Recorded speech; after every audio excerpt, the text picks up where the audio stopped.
వరంగల్లో BJP MP Etela Rajender మాట్లాడుతున్నారు. Live చూద్దాం.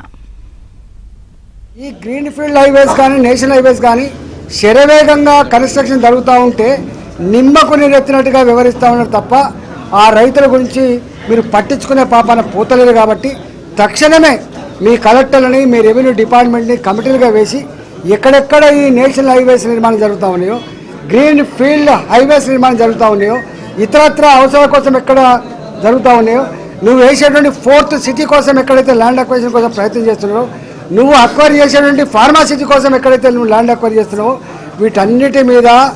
వీటన్నిటి మీద ఏ ప్రాంతానికి ఆ ప్రాంతానికి కమిటీలు వేసి కలెక్టర్ కమిటీలు వేసి దాని ధరను సవరించి నువ్వు కేంద్ర ప్రభుత్వాన్ని పంపితే వాళ్ళు ఎక్కడ కూడా అభ్యంతరం పెట్టకుండా రైతాంగాన్ని డబ్బులు ఇచ్చే ఆస్కారం ఉంది.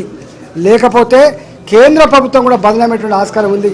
మళ్ళీ చెప్తున్నా, తెలంగాణ రైతాంగానికి వినమ్రంగా విజ్ఞప్తి చేస్తున్నా, కేంద్ర ప్రభుత్వం ఒకటే పని చేస్తుంది. ఇక్కడున్న రాష్ట్ర ప్రభుత్వం ధరలు నిర్ణయించి వాళ్ళకు ఇది ఉందని చెప్పి పంపితే అంత పేమెంట్ ఇతర రాష్ట్రాల్లో వస్తున్నప్పుడు మన రాష్ట్రంలో ఎందుకు చేస్తలేవు, మన రాష్ట్రంలో రైతుల ఉసురు ఎందుకు పోసుకుంటున్నావు అని చెప్పి నేను అడుగుతా ఉన్నా.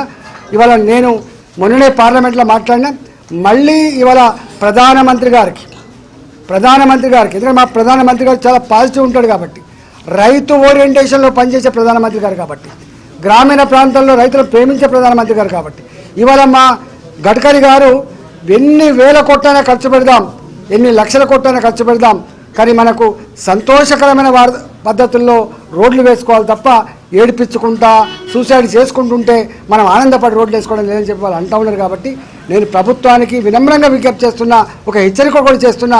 ఇప్పటికైనా జరిగిన నష్టం జరిగిపోయింది. ఇప్పటికైనా మీరు జరుగుతున్న పనుల విషయంలో మీరు సమగ్రంగా సర్వే చేసి ధరలు ఫిక్స్ చేసి రైతాంగాన్ని ఆదుకోవాలి తప్ప లేకపోతే మాత్రం చాలా తీవ్రమైన పరిణామాలు ఉంటాయని చెప్పి హెచ్చరిస్తా ఉన్నా. అవసరమైతే మేమే రైతుల పక్షాన ఎక్కడైతే రోడ్ల నిర్మాణం జరుగుతూ ఉందో మేమే రైతాంగం పక్షాన పాదయాత్రలు చేసి రైతులకు అండగా ఉండి మీ మెడలు వంచి ఈ ధరలు సవరించే ప్రయత్నం చేస్తాం. కేంద్ర ప్రభుత్వంలో మేము ఉన్నాం కాబట్టి మేము రైతాంగాన్ని ఆదుకునే ప్రయత్నం చేస్తామని చెప్పి మనం చేస్తూ ఉన్నాం. ఇవాళ మా రైతులు కూడా వచ్చిన వాళ్ళంతా కూడా రైతుల ఉసురు పోసుకోవద్దు, ఎద్దేడిసిన వ్యవసాయం బాగుపడదు, రైతు ఇచ్చిన రాజ్యం బాగుపడదు. రేవంత్ రెడ్డి నీకు ఓట్లేసి గెలిపించిండు, నువ్వు మర్చిపోకు. ఇవాళ రైతులను వేధిస్తూ ఉంటే, రైతులు చనిపోతూ ఉంటే, రైతులు ఇలా కంటి మీద కొనుక్కు లేకుండా టెన్షన్ పడుతూ ఉంటే నువ్వు చూస్తూ మురిసిపోతే మంచిది కాదు సుమా.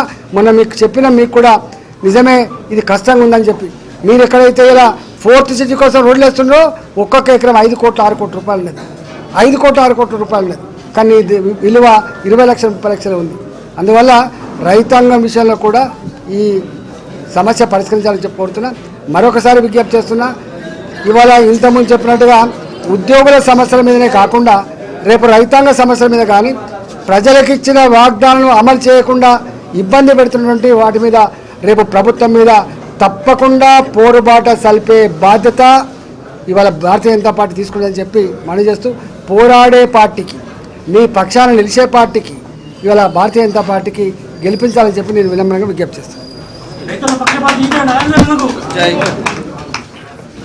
పెద్దలు మిత్రులు ఇప్పుడు మన ఈనాటి పెళ్లి కొడుకు అంటే నిలబడి ఓటును అభ్యర్థించడానికి సోదరెడ్డి గారిని